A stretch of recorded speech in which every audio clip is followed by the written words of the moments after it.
Good morning, good afternoon, good evening, wherever you might be, and welcome to a post about books. It's called Engineering Illiteracy.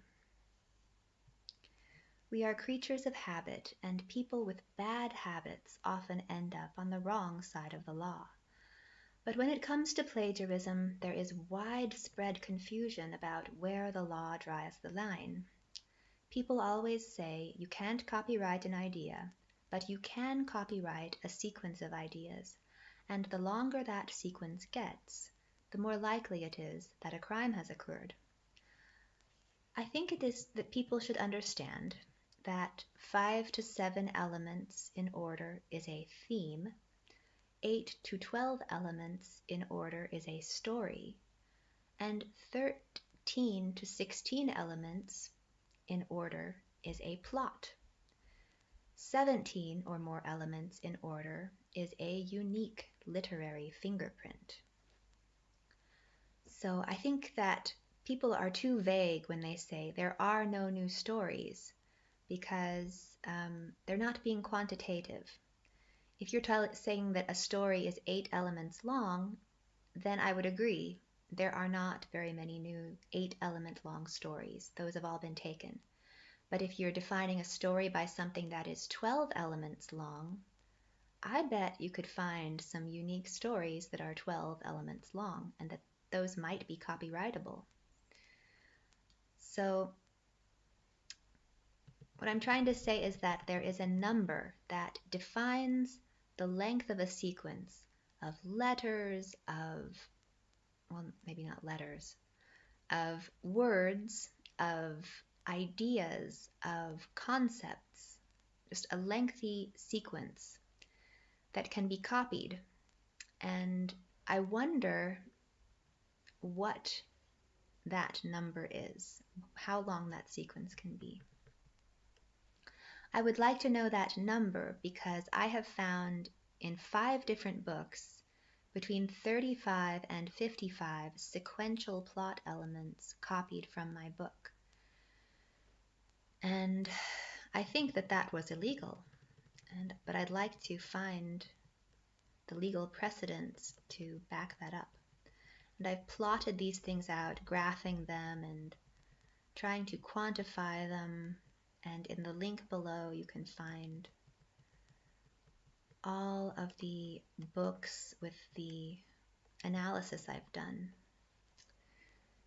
If I look for a legal precedent in Europe, I find that Tanya Grotter and the Magical Double Bass was ruled to have copied too much from Harry Potter, even though the plagiarism wasn't verbatim. It copied 14 unique plot elements in order. The books that copied from me used between 35 and 55 unique plot elements in order from my book. I found that A Prayer for Owen Meany, it's a book that was once used to provoke debate about copyright standards. He paid tribute to 2 earlier works by using about 6 elements that were recognizable from the earlier works. John Irving, the author of A Prayer for Owen Meany, admitted that these overlaps were paying tribute to the earlier works, and this sort of copying seems perfectly acceptable. It's like a musician sampling other people's tracks, but it reminds us that not long ago our copyright standards were rather strict, and they've somehow, because of the internet, they've just gone out the window. But there was a time when the industry standard was that taking 6 very recognizable elements from somebody else's book was enough to at least, make you an object of criticism. So if John Irving had copied 35 elements from those earlier famous works in order, as, for example, the Midnight Library seems to have done with my book, I think he would have been in a lot of trouble. His writing career would have been over. This The fact that my book was copied in the Midnight Library by Matt Haig has led me to investigate his other works to see if this is how he habitually constructs his novels. And I found that there were a significant number of overlaps between his previous novel, How to Stop Time, and a book by Claire North called The First 15 Lives of Henry Augustus. I found 12 rather unique sequential plot overlaps. And I think this is enough to conclude that there was direct yet unattributed cross-influence. But some of the elements are common enough and the sequence is short enough that complaining wouldn't do much good in a legal sense, but it does show a bad habit. While I did not like the book How to Stop Time by Matt Haig because I don't really care much about preternaturally old children playing flutes and having a beer with Shakespeare, How to Stop Time was shorter, more conventional, and more readable than the first 15 lives of Harry August. Unlike Harry August, How to Stop Time had consistent, easy-to-follow narrative logic throughout, and the stories definitely differ in their voices and emphasis. But I'm left with the feeling that it would have been more ethical and it would have set a good example if Matt Haig, the author of How to Stop Time, had admitted the influence of the first 15 lives of Harry August in his marketing materials, because he clearly used it as a resource. When someone communes with the chaos in their memories in order to extract a new story from the zeitgeist, they should get credit for that. It takes a toll on them. Despite that, I don't think that the original author should have the power to stop someone from publishing a book that draws a few themes from their work, especially if that book is not used to profit. However, if credit is denied when credit is due, I think that it should be easier to get legal compensation. I don't think that this example of 12 points of plot overlap in Matt Haig's previous work qualifies as copyright infringement because none of the plot points are extremely unique and the sequence isn't terribly long. But I do think that the sequence indicates direct influence and that the influence should be credited because it didn't occur due to random chance. Influences can occur subconsciously or unexpectedly as novel sequences of concepts pop up in multiple locations, but the length of those sequences is limited. It is up to individual authors to combine those sequence fragments in meaningful ways and create something new. I was surprised to see a few plot overlaps with Harry August and my own novel, and I definitely hadn't read Harry August, The First 15 Lives of Harry August, before I started writing my book. And it made me wonder if I had read a book review of it and didn't remember it, and it influenced me. The protagonists, so in the overlaps that I could identify were the protagonist's father left his mother and a stepfather took over. The protagonist is a scientist. The protagonist's mind is wiped by an organization.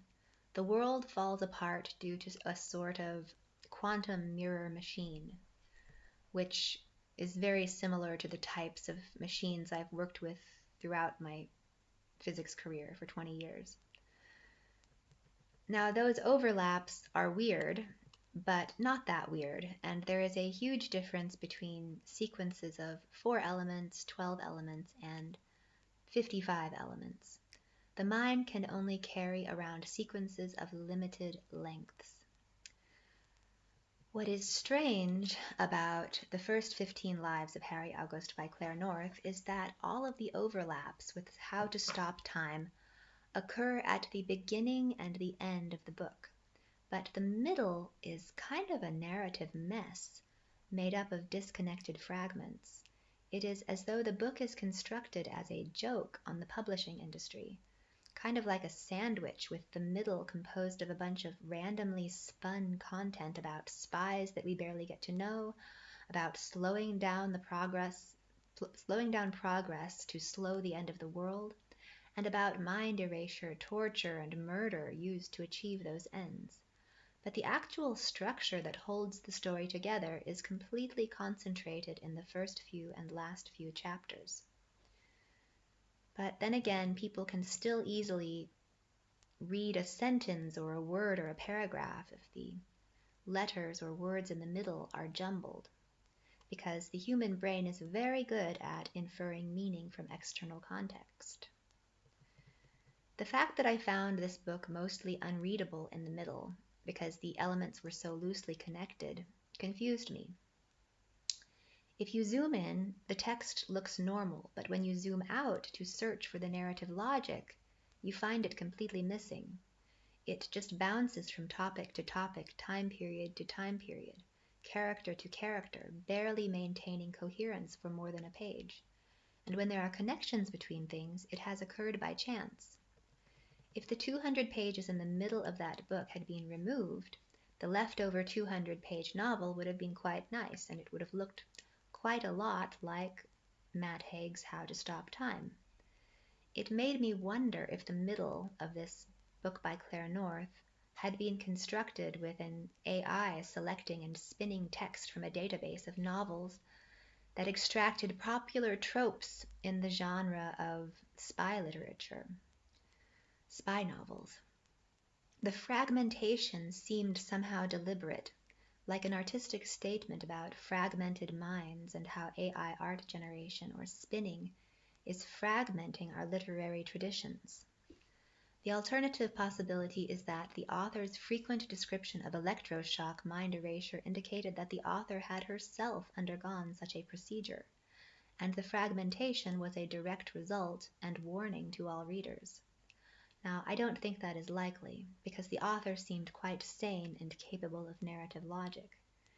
That is why I think that she used this format as a sort of shame on you statement about groups of people who murder and erase minds, and about the money launderers who construct crappy AI-generated books, sell them on Amazon, and purchase thousands of 5-star reviews to promote the product.